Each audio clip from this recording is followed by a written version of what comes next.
امروز تو این اقتصاد فلج جمع شدیم برای 100 میلیون دلار پول. 100 میلیون دلار چیه؟ چی میگی؟ باشه 10 میلیون دلار. بابا زر نزن، ما اصلا دلار نداریم. آقا 100 میلیون تومن بیار اون پولو.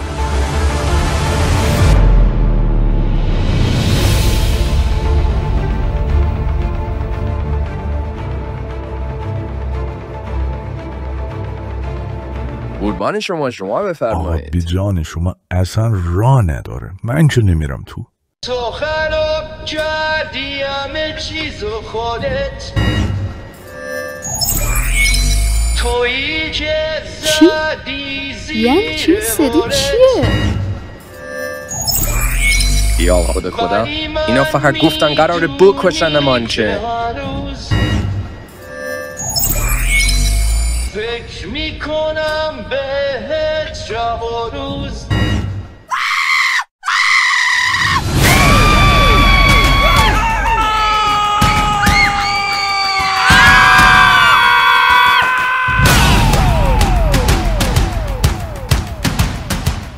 توجه کنید، بازی که امروز انجامش میدین خوردن یک بسته کامل ساق طلاییه. آقا لوس نکن خودتو، نگاه تو دست له میشه نمیشه. این سرباز که اینجا میبینی روزی 2 بسته اینا میخوره جان تو. آقا دمت گرم، خیلی بازیتون قشنگه، ریدم تو این بازی. الو هی کجا رو میبینی؟ اینو این بیشرفا حتما تو ساواج درس دیدن. بابا من نمیدونم چیکار کردم، اینا به من دادم.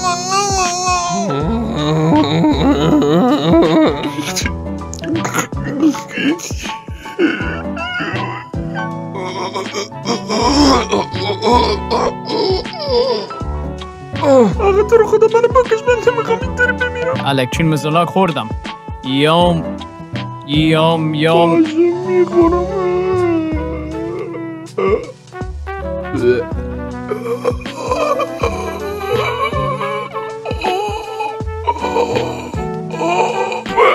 جان باران نمیدونم خدا چجوری تشکر کنم ازت، ولی اینم در سمت تو ام، دلم باران، دستم باران، دهانم باران.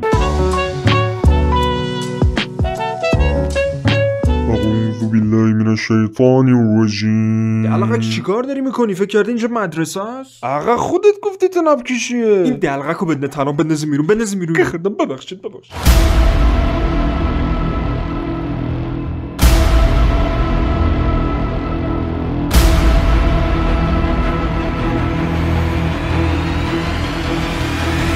یا علی، یا حسین، یا رضا، یا مهدی.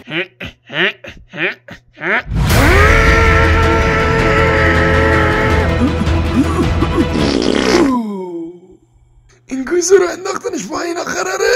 منو برگردونید، میخوام بیسکویت بخورم.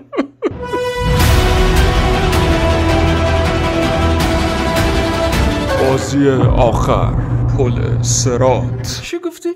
سیاسی مذهبی حرف میزنی؟ صدا تا قشنگ میکنی؟ بود بازی تمومه، ویدیو رو جمع کن. بود آقا بیخیال، چیزی نگفتم، گفتم پل شکننده. ببخشید. بیا بازی آخر، پل شکننده. مسخره نکنی دیگه آقا، کوتاه بیا. ببخشید دیگه. ماشاءالله دادا، فوکوستو بکشی رو نور همه شیشه خرابا رو پیدا کردی ها. خفه شو بابا، از استرس دارم همه جا رو نور میبینم.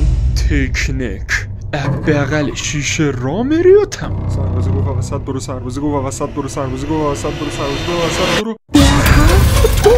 تکنیک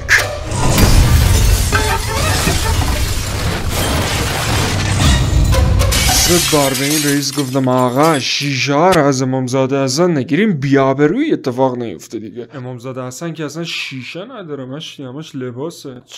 بهش زرا حاجی بیخیال، تا اصلا توصیه نکن کسیو. به حرفتو میخواستم بخرن، ساختمون الان اومده بود پایین. باز خدا رو شکر.